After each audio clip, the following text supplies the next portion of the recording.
الفيديو ده بقى لمحب الميك اب السيمبل والالوان الترابيه وكمان الالوان الهاديه جدا. يلا بينا بقى نبتدي نعمل ميك اب كله الوان هاديه جدا ترابيه خالص، وكمان في نفس الوقت شكلها حلو وبتسحب العين بطريقه حلوه قوي. اول حاجه ابتديت اخد بلندنج بروش، اكبر حاجه عندي اخدت اللون البيج من باليت هدى بيوتي نوتي. بعد كده وزعته على الجفن الثابت كله تحت الحاجب بالظبط. وبعد كده استخدمت البروش دي، جبت بروش اصغر شويه علشان ابتديت اغمق اللون زي ما انا قلت لكم، زي ما احنا متعودين كل ما بنغمق اللون بتاع الاي شادو بنبتدي نصغر البروش بتاعتنا. دلوقتي جيت بقى عند الكسره بالظبط بتاعه الكريس وابتديت ادخل اللون الاغمق. انا اول درجه حطيتها خالص كبيزه عندي حطيته لون لحمي كده مش باين قوي. دلوقتي بقى ببتدي اغمق الكريز، ببتدي اخد لون اغمق. شايفين انا موضحه لكم الالوان عشان تعرفوا انا بستخدم ايه بالظبط. وغير كده حتى لو انتي ما عندكيش الباليت دي ممكن تعملي نفس الالوان او الوان غيرها بنفس التكنيك، او لو عندك نفس الباليت استخدميها.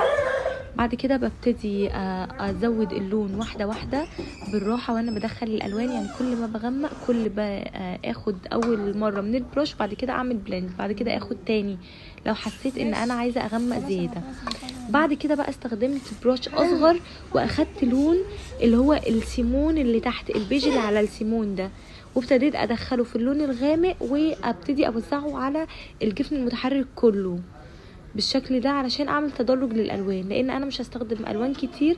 وفي نفس الوقت هحط دلوقتي على اللون الفاتح ده هحط عليه شيمر وهحط عليه بيجمنت فهيغير معايا اللوك خالص. ابتديت بقى استخدم اول بروش خالص بتاعه الدمج وابتديت ادمج كله مع بعض زي ما انتوا شايفين كده.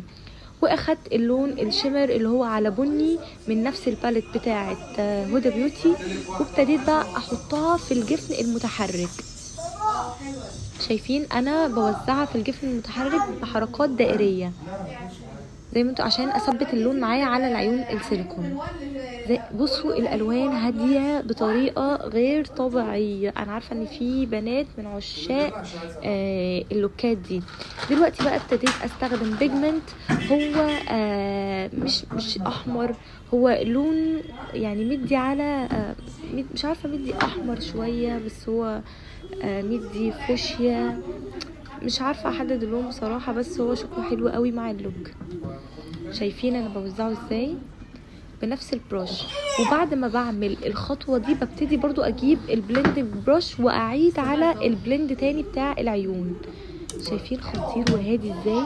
دلوقتي بقى ابتديت استخدم الكوتون بان وهبتدي احدد الرسمه بتاعتي، هخليها شارب اكتر وهاخد من نفس الدرجات بس في اللاين بتاع العيون من تحت ببتدي استخدم من الاغمق للافتح. برضو ده نفس التكنيك اللي انا قايله لكم عليه، بنستخدم من الاغمق للافتح علشان نعمل بلند ويديني شكل للعين كده من تحت حلو قوي. كل ده انا بحط ومحطتش اي لون كحل، انا استخدمت الاي شادو فقط ما استخدمتش اي حاجه تاني. شايفين بقى الالوان هاديه قوي ازاي. برضو انا زي ما قلت لكم انا بميل لكل انواع الميك اب، ودي برضو من اللوكات اللي انا بحبها بالشكل ده. كل ده انا بعمل بلند لللاين بتاع خط الرموش. ابتديت زي ما قلت لكم شوفوا كل ما الرسمه يعني بتبتدي تكمل معايا كل ما بتبان اكتر، والحلاوه بتاعت رسمه العيون بتبان اكتر معايا ازاي. طبقي انتي بس نفس الخطوات اللي انا بقولك عليها وهتاخدي احسن بلندنج اي شادو، وكمان هيبقى شكله بروفيشنال. وكل ما بتتعملي الميك اب كل ما ايدك هتاخد على البلند اكتر. دلوقتي بقى ابتديت اعمل الكورنر بتاع العيون الوينج بتاعي بلون بني مش بلون اسود. وزي ما انتوا شايفين انا كده ركبت رموش وبرضو ببتدي اعمل بلند تاني للاي شادو. شايفين جمال العيون حلوة ازاي وتخطف كده الانظار من الرقة والشياكة بتاعتها. وهنا بكون بخلص الكونتور بتاع النوز. اخدت بروش برضو بلندنج صغيرة وابتديت احدد النوز عندي، وابتديت احط الاي شادو. هنا اخدت اي شادو على خوخي شوية مش على بينك علشان يليق مع الالوان. ونيجي للفقرة اللي كلنا بنحبها، الإضاءة والهايلايتر اللي بيخلي البشرة جلوي وشكلها حلو قوي.